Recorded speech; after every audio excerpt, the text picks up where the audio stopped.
Hey everybody, RetroPie Guy here. Today I'm going to show you how to set up your Raspberry Pi 10.1-inch touchscreen display with rear housing. So let's get started. Alright, so in order to install our Raspberry Pi and get this set up, we need to turn this face down. So I did put a towel down here just so I don't run the risk of scratching my screen. And we need to go to the back panel and take out the 6 screws that hold this back piece in place. So you notice that there's 1, 2, 3, 4. The 5th one is actually underneath the kickstand here, and then 6. So we just unscrew all of those screws and we'll just lift this back panel off like so. I do recommend opening up the kickstand like this and just setting it down this way because the cooling fan is already wired in here and this isn't removable. It is a permanent fixture.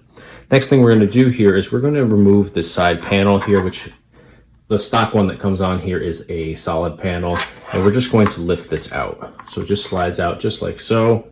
You'll notice in the bag we have 2 side panel options. One is for the Pi 4, one is for the Pi 3. This is the Pi 3, and this is the Pi 4. So I'm using the Pi 4 today, so that's the one I'm going to take. And we do want to make sure that we have the Pi 4 label here facing down. So I'm going to slide it into place just like this. Again, Pi 4 label right there by my thumb. We're just going to slide that down like so. Next thing we're going to do is we're going to grab our Raspberry Pi 4, and this is going to actually mount into place like this, and just dry fit it first. Make sure that you have it going the right way, and it goes in place just like that. So we know that it does work. We aren't going to make that permanent connection with the screws just yet. First thing we're going to do is we're going to grab our HDMI D, and we're going to slide that into the D port here, which is the first port right here, closest to the power supply one, which the power supply one is the Type C. That's the next one we're going to use. So we'll grab our Type C, slide it into the Type C port. Just apply a little bit of pressure and you heard that snap right into place. All right, so once both of the HDMI and Type Cs are locked into place, now we want to actually put in our micro SD card, because once this goes into place, it's really hard to slide that in. So I'm going to be putting in the 512 gigabyte game collection card from us here at RetroPie Guy. So I'm just going to slide that into place like so. And then we are going to first put the USB ports into the side panel here. Just kind of jostle them into place nice and easy. And now we do have to make the connection for the Type C and HDMI. You'll see that there are some pins in the back here that they have to line up with and just get pressed onto. The easiest way to do this is to just lift this up and make sure that you line up your screw holes. So if you just look down the hole on the Raspberry Pi and make sure that it's lining up with the back hole in the housing, then you know that your Type C and HDMI D are both going to be lined up properly.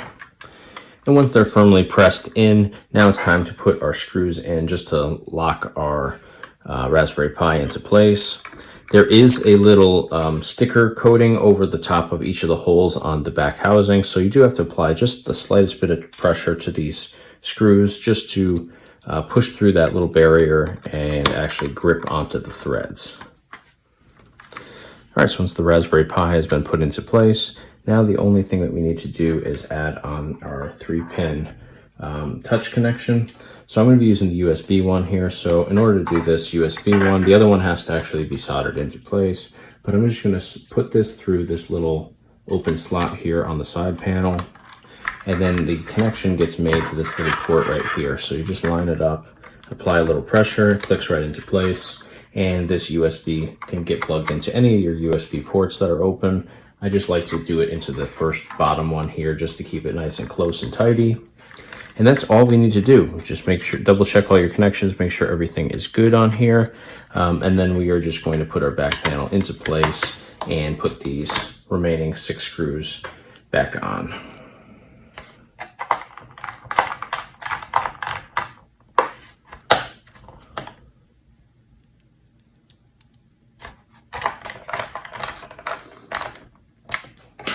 And that is everything that we need to do on the back side. So I'm actually going to just take this little protective piece off onto the screen.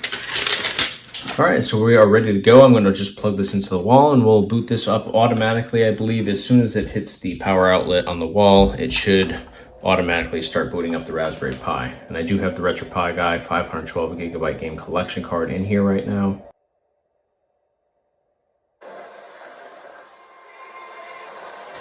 All Alright, so you can see here everything is booting up perfectly. Again, this is the RetroPie Guy 512GB game collection card booting up. So with the game collection card and RetroPie, you wouldn't be able to utilize the touchscreen functionality just because RetroPie doesn't have that capability. But if you put in a Raspberry Pi operating system, you would be able to use the touchscreen 100%, use this as basically like a home tablet. So this is a really great kit. I'm really happy with it. I'm going to do a full review of this product as well. I'll put a link to that review in the description below, and in that review I'll also demo this with the Raspberry Pi operating system as well as RetroPie, just so you can get a feel for how both of those function on this device. If you're interested in purchasing it, check a link in the description below. We put a direct link in there where you can purchase this on Amazon for about $140.